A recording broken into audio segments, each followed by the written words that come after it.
this is Colleen with Pocatello Paranormal, and I am somewhere in Montana right now, headed towards Butte. And so we had a comment earlier on one of my posts that a building that I had felt a connection to or felt a presence in was just an old building.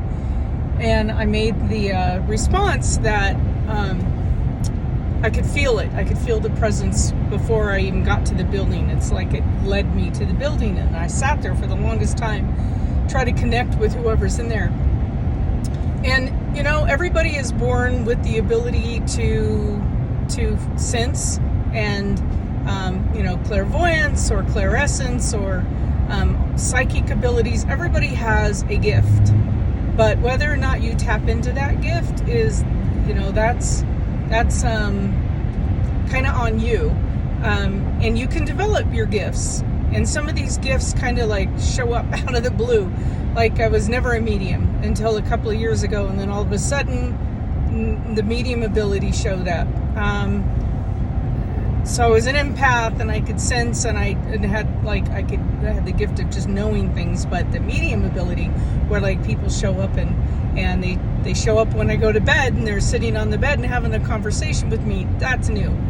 But I would say that if you want to develop some of these gifts, one of the things that you need to do is block out the noise. So we have a lot of noise in our lives, right? We have cell phones and TVs and computers and music and just noise, lots of noise. So to develop it, and one of the ways that I stay in tune with what's going on is when I walk into a space, when I walk into a building, what do I feel? I take stock of that. And it might be only a 5-second conversation I'm having with myself about, this doesn't feel so good, or wow, I feel really calm and relaxed here, or something went down here at some point, because that energy always remains, right? So take stock of those feelings, and if you need to, write them down, but take stock of those feelings, and you will find after a while, before you even get to a building, you can sense what's happening. And some buildings have such a past, and it doesn't necessarily have to be trauma, it can be fun, but they can have such intense feelings that have happened in that building.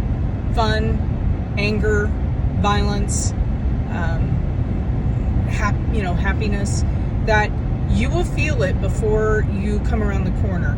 And you can be in a strange city and you will feel those feelings and tap into that. And I'm telling you that you will get really, really good. And if you ever start doing investigations, you can learn how to meditate before you get to a place, and you'll have a really close idea of what's happening before anybody even says anything to you. It's crazy, but it's true, and I wish you the best of luck.